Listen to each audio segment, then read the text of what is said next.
বসন্তের আগমনে রাজ্য জুড়ে বৃষ্টির আবহাওয়া শীতল, আবহাওয়ার মেজাজ অনুভূত হচ্ছে। বৃহস্পতিবার রাতে কলকাতায় তাপমাত্রা কমে অন্তত 4 ডিগ্রি হয়েছে এবং বাতাসে জলীয় বাষ্পের পরিমাণ বাড়ছে। এই তাপমাত্রার পরিস্থিতি সকালের সর্বনিম্ন 20.6 ডিগ্রি ছিল, কিন্তু বৃহস্পতিবার সর্বোচ্চ তাপমাত্রা ছিল 28.2 ডিগ্রি সেন্টিগ্রেড। আলিপুর আবহাওয়া দপ্তরের অনুসারে আগামী সপ্তাহে সোম এবং মঙ্গলবারও বৃষ্টির সম্ভাবনা রয়েছে এবং রাজ্যের আংশিক মেঘলা আকাশে প্রতিরোধ হচ্ছে। দক্ষিণবঙ্গের উপকূলে হালকা বৃষ্টির সম্ভাবনা রয়েছে এবং পশ্চিমের জেলাগুলিতে বৃষ্টির পরিমাণ বাড়তে পারে। উত্তরবঙ্গের পার্বত্য জেলাগুলিতেও বৃষ্টির সম্ভাবনা রয়েছে। একটি ঘূর্ণাবর্ত ছত্তিশগড়ের উপর তৈরি হয়েছে এবং শনিবার পশ্চিমে ঝঞ্ঝা হয়ে ঢুকবে উত্তর পশ্চিম ভারতে। এর প্রভাবে দক্ষিণবঙ্গে এবং উপকূলীয় জেলা সহ 2-1 জায়গায় হালকা বৃষ্টির সম্ভাবনা রয়েছে। শনিবার বৃষ্টির পরিমাণ কিছুটা বাড়তে পারে এবং পশ্চিমের জেলাগুলিতে বৃষ্টি বাড়বে।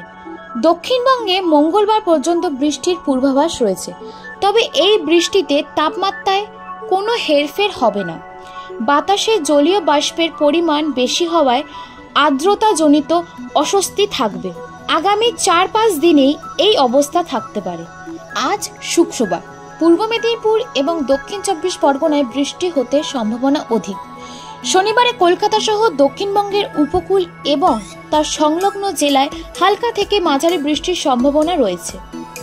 বজ্রপাত সহ উত্তর এবং দক্ষিণ 24 পরগনা, পূর্ব এবং পশ্চিম মেদিনীপুর, ঝাড়গ্রামে হালকা থেকে মাঝারি বৃষ্টির সম্ভাবনা রয়েছে। রবিবারের বৃষ্টির সম্ভাবনা পূর্ব এবং পশ্চিম মেদিনীপুর, পুরুলিয়া এবং ঝাড়গ্রাম জেলায় বেশি থাকতে পারে।